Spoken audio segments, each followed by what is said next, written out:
Katrina was one of those storms that reset the watch for everyone, reset the calendar, become one of those events that you referred back to over time as before Katrina or after Katrina.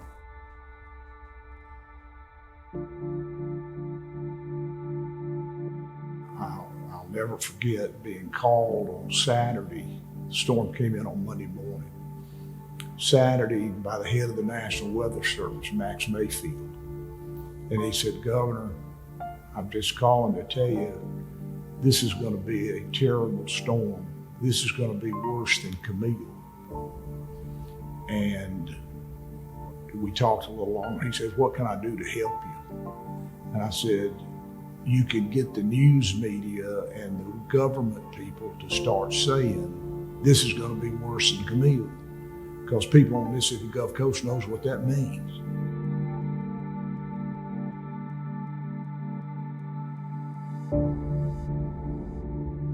Prior to Katrina hitting, the day before, we had contraflow on Interstate 59. They were evacuating New Orleans. And so all of the district construction and maintenance personnel were out there on Interstate 59 at the interchanges, and they converted all the lanes to northbound to get everybody out. By God's grace, a lot of people evacuated. And that saved a lot of people's lives.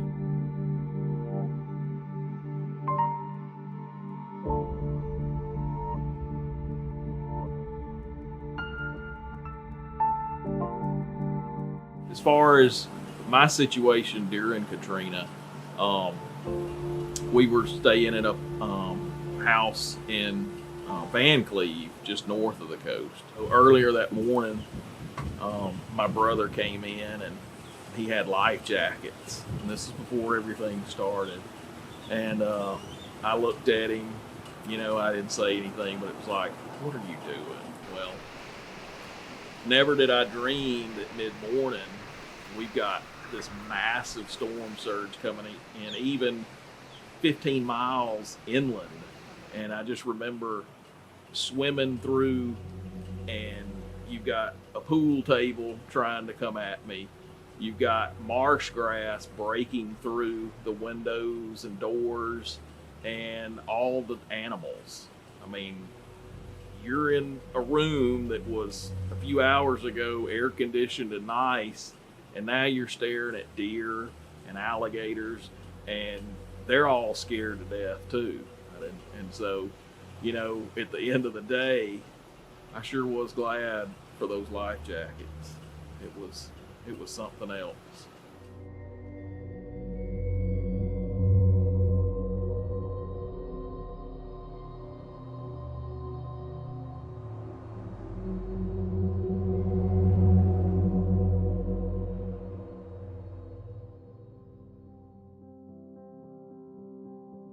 Of course, it turned out to be, at that time, the worst natural disaster in American history. The destruction was so vast that people who lived on the coast on August 28th, before the storm, on August the 31st, could not find their house because the utter obliteration of all of the infrastructure, the roads, the water, the sewers, not to mention the electricity and the stuff that sticks up in the air that you would expect. I got up the next morning, and luckily overnight there'd been some crews, MDOT crews and others that, had started trying to clear. But I made it to the office, the Ocean Springs project office, and there wasn't a lot of people there. And, I was a little critical of MDOT in the beginning because I thought, where is everybody at?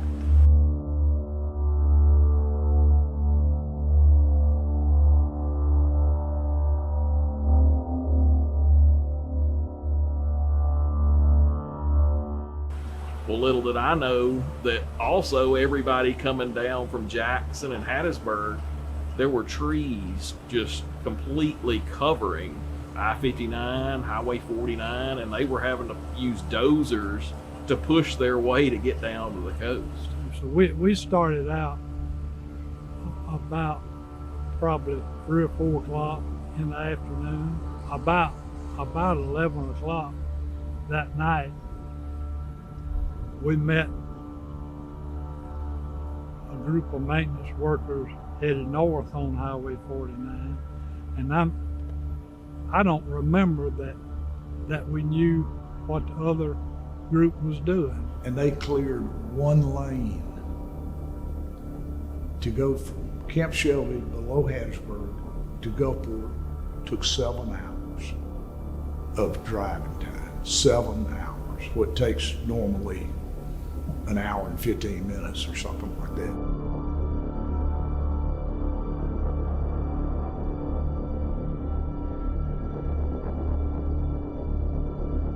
All the traffic signals were down, all the controllers, they were gone. They were blown off or knocked off their pedestals. And it wasn't just the coast. I mean, it was like 6 counties deep. You know, we lost everything. This bridge was gone, Bay St. Louis was gone, 110 was damaged, and then 90 was just destroyed.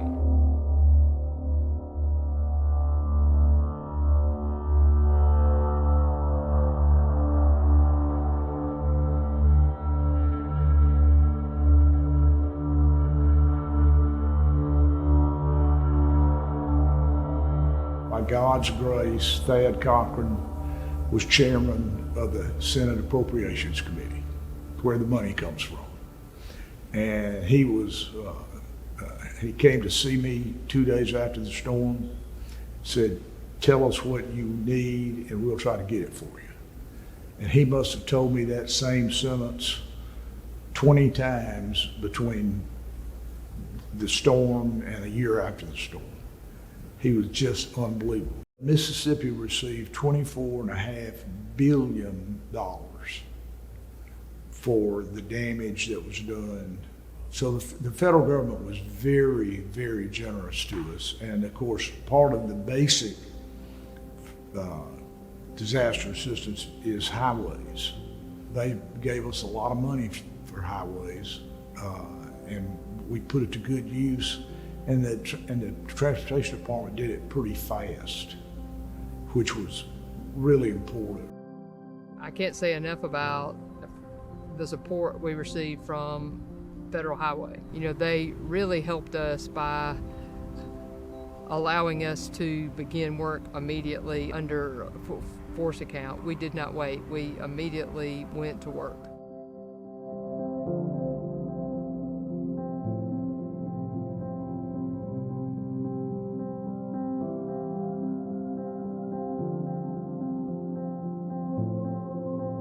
I actually headed east toward Moss Point, and within 10 minutes, I knew what my first big role was.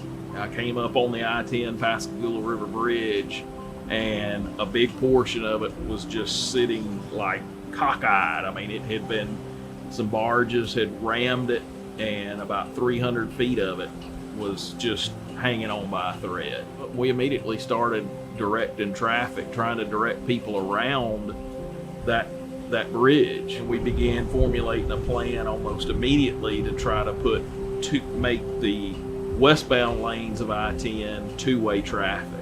We were literally designing temporary crossovers on I-10 at 2 o'clock in the morning. MDOT was able to let an emergency contract rather quickly. I mean, within a week or two of the hurricane, they were already taking bids on a repair project. And they gave the contractor around 30 days to remove 300 feet of bridge, drive new piling, pour new caps, all of that. And I remember then Executive Director Butch Brown came down that afternoon after the bids, and I was out there on the bridge and this helicopter lands and out jumps this guy that I'd never met before. He said, "Guys, you better get this thing done in 30 days. And he looked at me, he's like, "Or I'll have your job." About a week and a half later, we were out there in 40-mile-an-hour winds pouring concrete because I knew he wanted it done and I knew we needed to get it done. And we got it done. I think it was 21 days. We had that finished. And I did get a thank you from the executive director.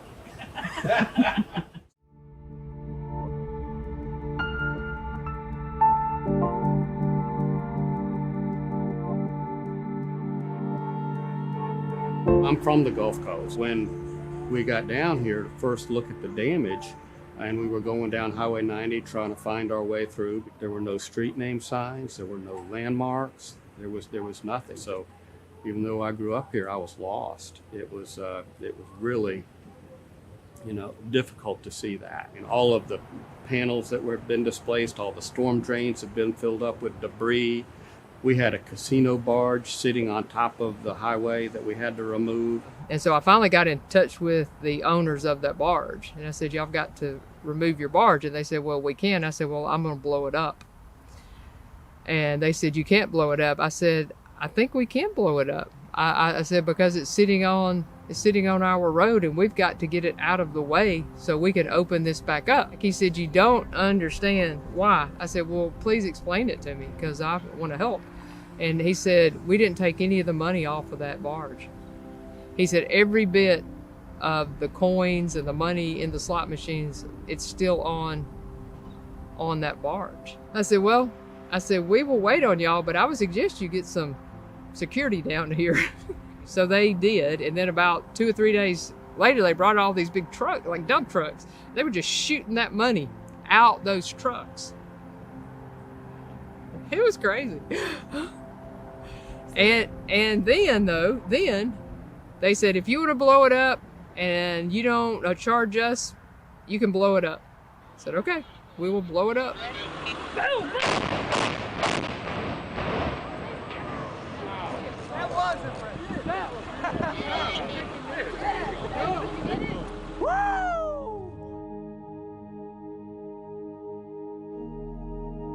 It was hard to really quantify. This tipped the scale as far as I'm concerned with damage. You had entire bay bridges reduced to rubble, and trying to assess how we were going to replace those bridges and what that process was going to look like.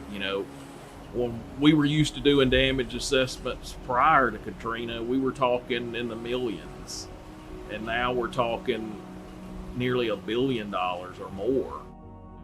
2 big bridge projects were the main projects that I worked on. They were the first design build projects that MDOT ever encountered. Design build project is just what it says. You design it as you're building it, as opposed to having the complete set of plans and you take bids and then you let a contractor go to work.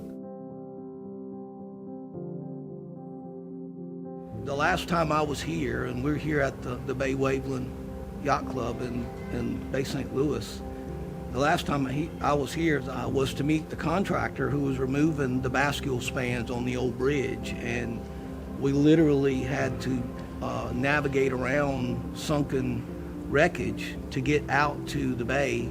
The previous bridge that was here, it was old and had a lot of mechanical problems. It was not very high above the water and really susceptible to the storm surge. Granite Archer Western was the first successful proposal that we accepted, and that's the design you have on the bridge now. So the new bridge is built with 37 feet above the water, and it has shear keys and vents in the girder which will allow it in a storm surge to not become buoyant and lift off, or at least to resist it. And of course in the middle, the main span is high enough that it's not going to require any local marine traffic to not be able to pass. As you can see behind me, they used longer piles, larger piles, and precast bridge caps with a closure port. So as they were getting close to finalizing the project and their deadline was looming, they were working around the clock. And, at one time they had 400 men and over 18 cranes working out at one time on the bridge.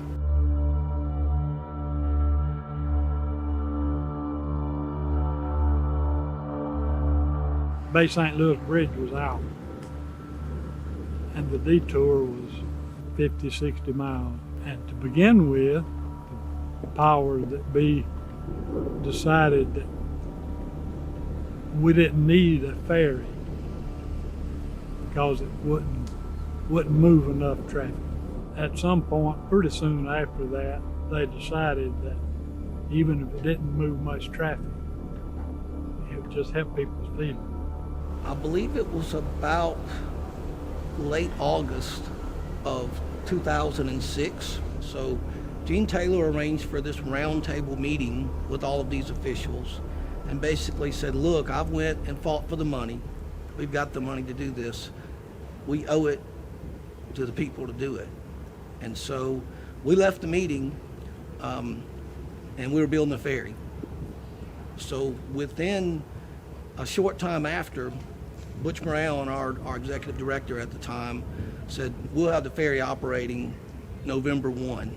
They were basically, the day we opened it, it was coming down, they were traveling down the beach, and I could see them, and I was talking to them on the phone, and they were painting the ferry as they were coming over. That's how close they were to the deadline of getting the ferry ready. And Mary Peters, who was the current Secretary of Transportation, the division head for Federal Highway, Leo Seal, all the press, and MDOT officials. So as the ferry approached, and I'm holding my breath, it landed, everything went off without a hitch. And I was just terrified that Secretary Peters was going to back into a rail and come away with paint on her, which didn't happen. So everything went over well, and we operated the ferry from November 1st until the opening of the bridge. I remember the Bay St. Louis Bridge ribbon cutting. I mean, it was a big deal. The whole community turned out for that. We had a stage set up on the bridge, and everybody was up there talking about, opening the bridge and the resiliency of the people on the Gulf Coast, and how this occasion really was a statement, a testament to everybody's resiliency.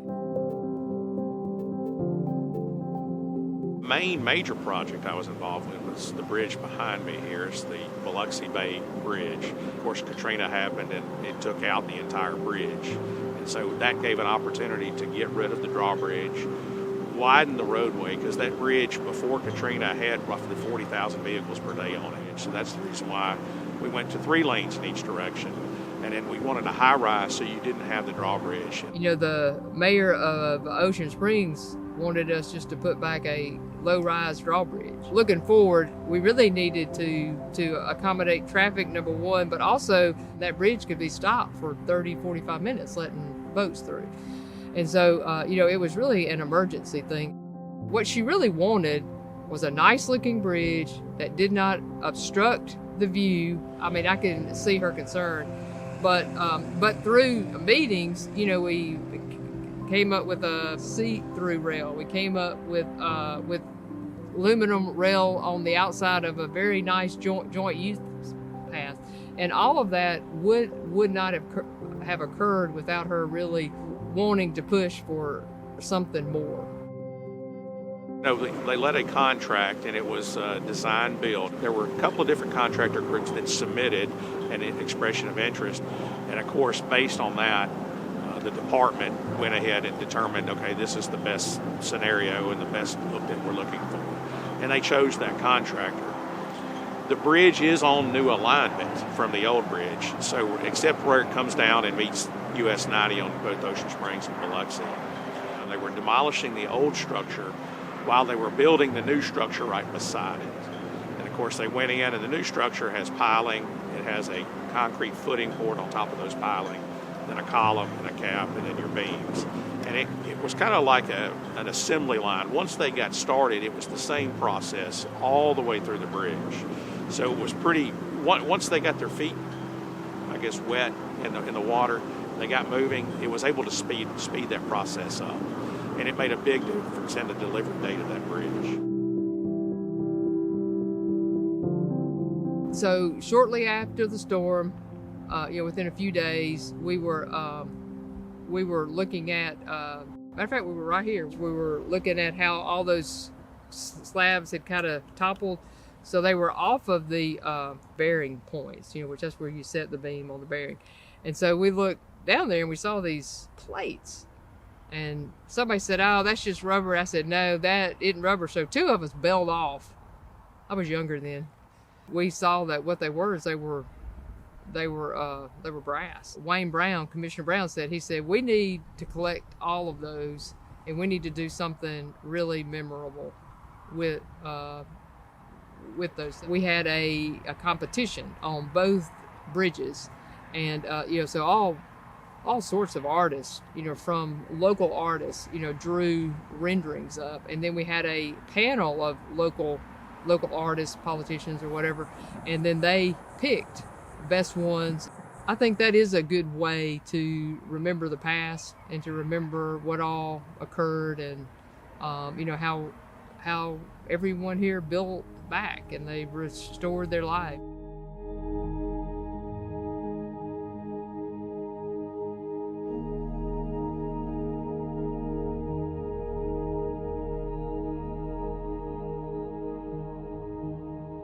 Bridges were first, and then 90 came in different phases after that.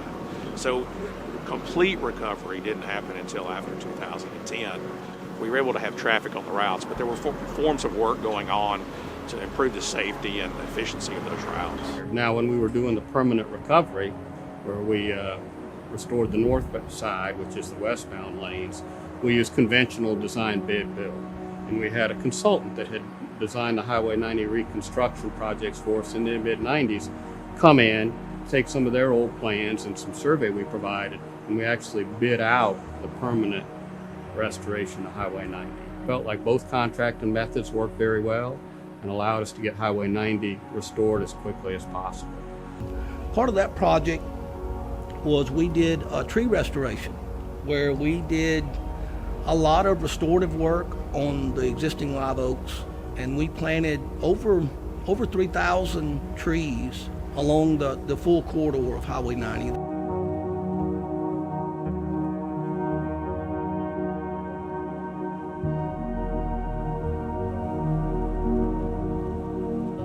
And if memory serves, I think Katrina was about as bad as you could predict.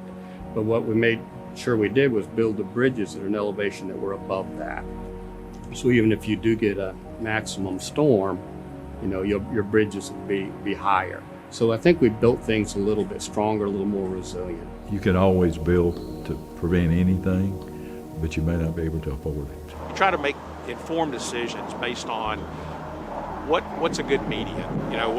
What can we save? What can we go ahead and figure out? This could be damaged, but we can repair it quickly.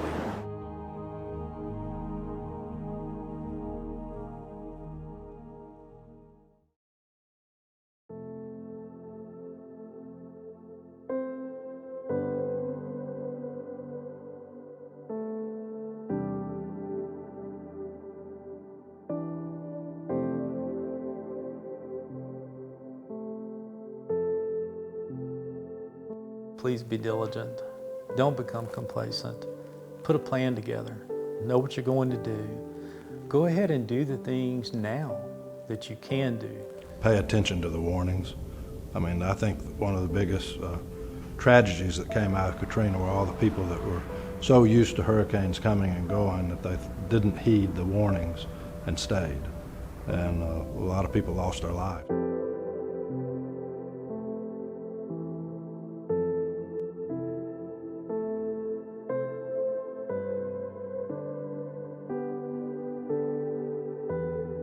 When weather's at its worst, MDOT's at its best. I have a lot of confidence that our maintenance forces and our folks are ready for any type of natural disaster that comes our way, whether it be on the coast or anywhere else in Mississippi for that matter. On the off side ramp going back toward Jackson.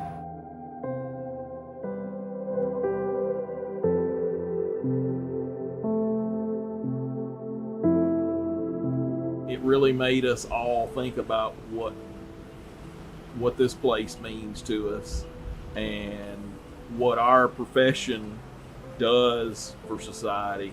And I feel like the memory of all that, I keep that with me all the time, and it helps drive me in my career today. And even looking back now, if you told me it was going to take 20 years, I wouldn't have believed you. But really now, I feel like we're about back where we were. Maybe we've been there for a year or two, but it's taken a long time, a lot longer, I think, than anybody. Maybe those who went through Camille they might have understood it.